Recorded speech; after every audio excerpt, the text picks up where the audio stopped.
So it feels like Cardano is unstoppable in this bull run. It has risen so much and it's going so hard, it's so fast. I keep looking at it and checking it, and I'm just so shocked with how much growth it's had in the past month, I would say.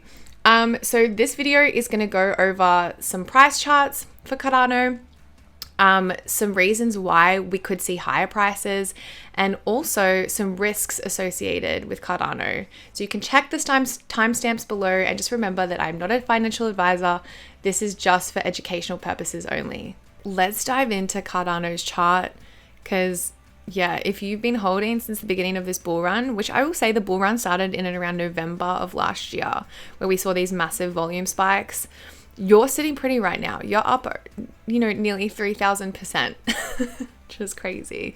I mean, even if you bought like mid bull run, you're still up over 165%. You're doing well. And if you bought the dip, when we had that mini bear market in the middle of this bull run, you're up nearly 170%. So kudos to you. I remember buying Cardano for about 6 cents in May of last year. Like April or May last year. And I remember staking it on crypto.com. Like, I watched an interview with Charles Hoskinson and I was just so inspired by him, and I was like, I'm gonna put some money into this. And I'm going to go into one of the reasons I'm so bullish on Cardano, which is because of Charles. But I'll dive into that a bit later. But let's continue with this chart. Okay, so let's talk about psychological levels when it comes to trading.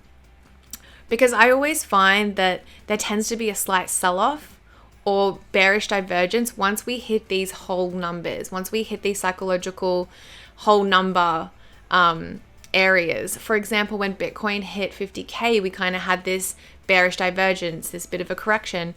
When Cardano almost hit $3, we kind of had this like correction, this move away from this all-time high. And that's because people have these psychological levels. Even I had this psychological level. I put my take profit at around $2.88, I think it was, just before $3, because I always like to be a little bit safe. On the safe side, I actually thought Cardano was going to move past $3. I thought it was going to move past $3 and then make a correction, but it didn't. It barely touched that $3 mark, and then it started to make that correction. And we don't really have like support. I mean, you could say that this $2.62 level, it's bounced off this $2.62 level on the 1 hour chart, is kind of like support, but that could be broken. I'm still waiting to see how much further we correct. And I believe, if you want Cardano to reach $5, if you want it to reach $10, you need to just ride the wave, and the corrections are part of moving higher. We want these healthy corrections as we move to all-time highs. If you want those all-time highs, we got to have these healthy corrections. So why do I think that Cardano is moving higher? Why are we seeing such forward, upward price movement?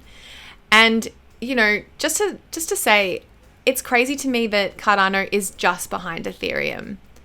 Ethereum, which is this coin that has so many projects built on it. It has a DeFi ecosystem. It has NFT marketplaces. It has a bunch of projects that are being built on it and continue to be built on it. Same with Binance Coin. Same with Solana.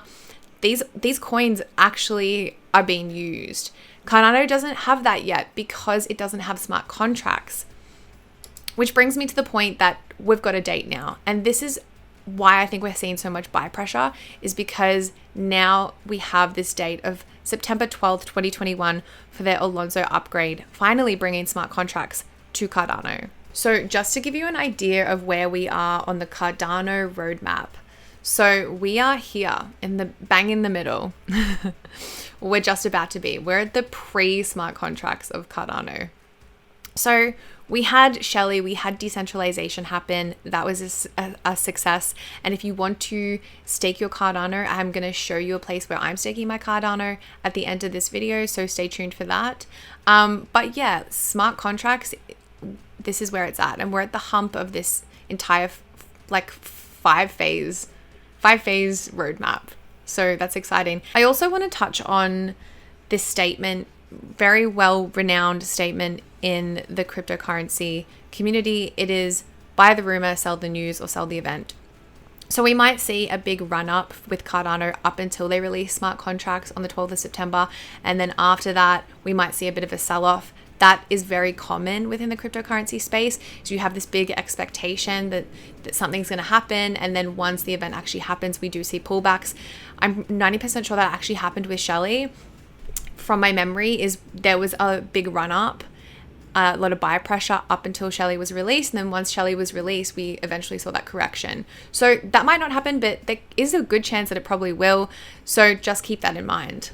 Okay, so now I'm going to run through why we might be moving higher and also why we might not be moving higher.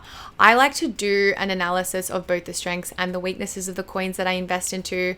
It helps me give a more rounded perspective of what I'm actually doing. I also urge you to do your own research, look at both sides and dive into it in that way, rather than just like focusing on all the positive news, all the positive social media posts, all the like hype that comes with these coins. There is always risk that comes with it. So yeah, I'm going to go through the risks after this. But firstly, let's go into why we probably might be moving higher and why ADA is a serious competitor of Ethereum. Okay, so firstly, Cardano prioritizes research over practice. All of the technology on Cardano has been peer reviewed. And I just want to add, a lot of people don't really know this, but Ethereum was kind of coded and designed and then thrown out into the world. And then whenever it's needed to be scaled or fixed, it's just been done over time.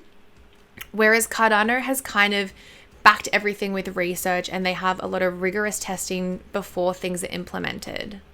Secondly, so one of the biggest reasons why I believe that Cardano is doing so well is because it has one of the biggest supportive communities that I've ever seen within the cryptocurrency space. And I believe that that's probably because of Charles Hoskinson, which is the CEO.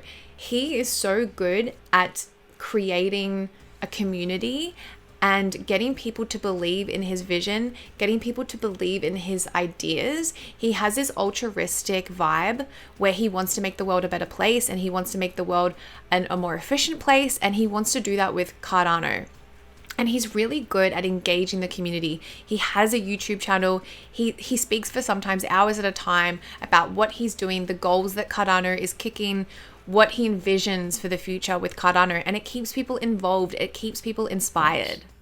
The key is not to regress. The key is to always be moving in the right direction. That's the point of the movement we constructed with Cardano.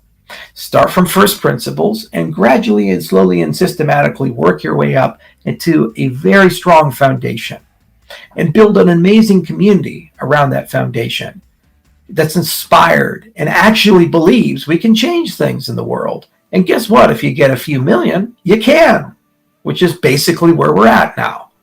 So the smart contracts update could be one of the most significant developments to prove itself. There's literally a race on for second place to BTC, and ADA is so close even without smart contracts. As I mentioned before, it doesn't have them yet, and yet it's just behind Ethereum. So imagine once it does have smart contracts, and if those smart contracts are successful. Not only is Cardano one of the most decentralized cryptocurrencies that there are on the market because they have so many staking pools, they are also the most staked cryptocurrency on the market.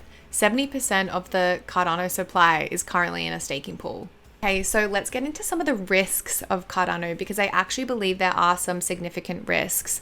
So firstly, due to the lack of smart contracts, Cardano lacks the market share on all the key metrics. So for example, the total value locked in DeFi, NFT volume transactions, Ethereum, BNB, Solana, they all have a significant amount of their coins locked up in DeFi. They have that NFT volume. They have projects going and continue to build on them. Cardano doesn't have that yet, and Cardano might never, they may not ever reach the levels of Ethereum or Solana. That could also happen. That's something to keep in mind. Secondly, Ethereum has some major updates coming and is already leading the space. Ethereum has had a massive head start. It is more renowned.